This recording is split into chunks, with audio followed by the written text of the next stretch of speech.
SIR সহ বিভিন্ন বিষয় নিয়ে কলকাতা প্রেস ক্লাবে সাংবাদিক সম্মেলনের সরব হলো এবার দেশ বাঁচাও গণমঞ্চ, যেখানে অভিনেতা থেকে রাজনৈতিকবিদেরা ছিলেন।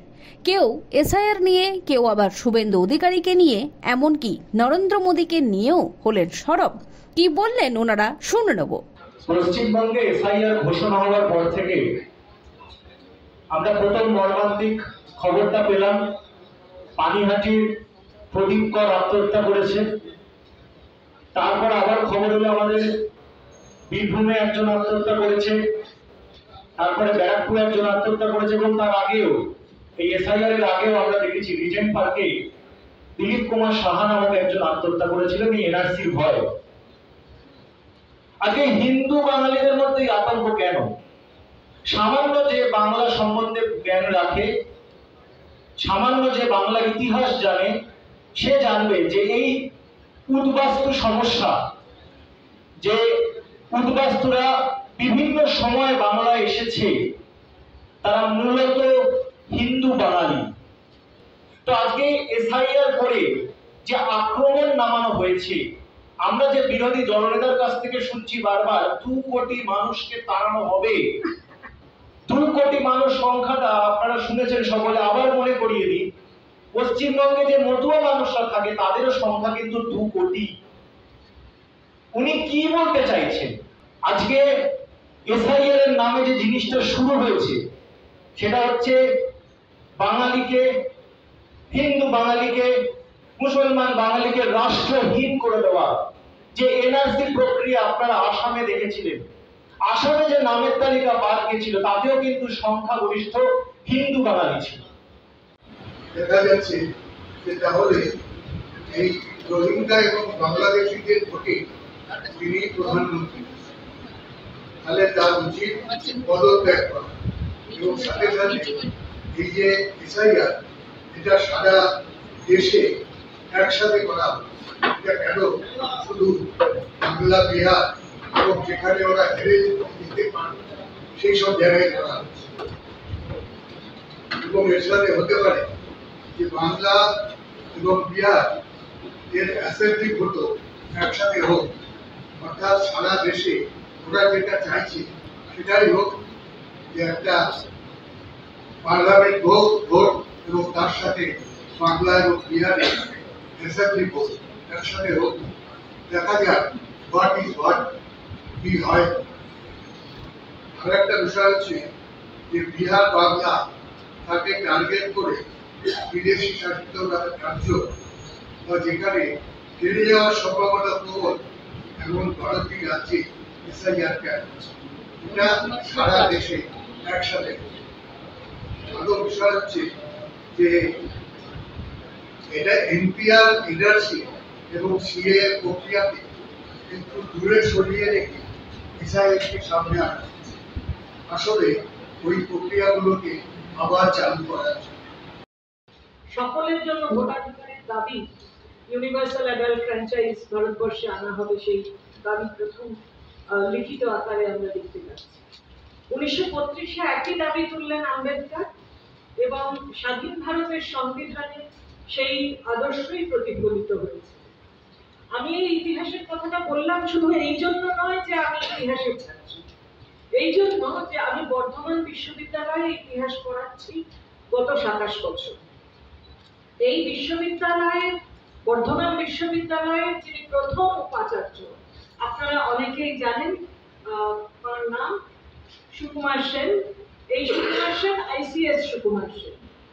আইসিএস সুকুমার সেন 1947-এর পরে নেহরুকে বলেছিলেন, প্রধানমন্ত্রীকে বলেছিলেন যে তিনি যেন নির্বাচনের জন্য প্রথম যে সাধারণ নির্বাচন, তার জন্য যেন তাড়াহুড়ো না করে, তিনি সকলকে এই আওতায় নিয়ে এসে তারপরে নির্বাচন করবেন। যে কারণে একটু সময় লেগেছিল আমাদের প্রথম নির্বাচন 52, এবং তিনি চিফ ইলেকশন কমিশনার ছিলেন 52 এবং 57। এবার ভোটার তালিকার ডিবির সংশোধনের কথা যখনই উঠল, কেন্দ্রের স্বরাষ্ট্রমন্ত্রী বলে বসলেন যে এই এসআইআর এর মাধ্যমে দেশ থেকে সব ঘুষপেটিয়াদের তাড়িয়ে দেওয়া হবে। এই রাজ্যের বিরোধী দলনেতা শুভেন্দু অধিকারী যিনি প্রতিদিন, প্রতিনিয়ত, প্রতি মিনিটে, প্রতি সেকেন্ডে কথা বলতে পছন্দ করেন, তিনি বলে বসলেন যে 1 কোটি মানুষকে এই ভোটার তালিকা থেকে বাদ দিয়ে দেওয়া হবে। এসআইআর শুরুর আগেই বলতে শুরু করলেন। এর আগে কখনো দেখেছেন যে ভোটার তালিকার সংশোধনের আগে কোন রাজনৈতিক দলের পক্ষ থেকে কত মানুষকে বাদ দেওয়া হবে, কত মানুষকে রাখা হবে, কত মানুষকে রাখা হবে না বলে কোন রাজনৈতিক নেতা কখনো এর আগে কখনো অতীতে বক্তব্য রেখেছেন? রাখেননি। এবার রাখতে শুরু করলেন কারা? সেই বিজেপির নেতারা রাখতে শুরু করলেন। ইতিহাস যারা জানেন, জার্মানির ইতিহাস দেখবেন একটু মিলিয়ে, যে হিটলার ঘোষণা করেছিলেন জার্মানিকে ইহুদি মুক্ত করা হবে, এবং এখানে ঠিক সেই কাজটা কিন্তু ভারতীয় জনতা পার্টি করছে। সেটা গত লোকসভা নির্বাচনের সময় থেকে আপনারা দেখছেন যে সব দেশের প্রধানমন্ত্রী সংখ্যালঘু সম্প্রদায়ের বিরুদ্ধে বিদ্বেষমূলক মনোভাব কথাবার্তা বলছেন নির্বাচনী প্রচারে এসে।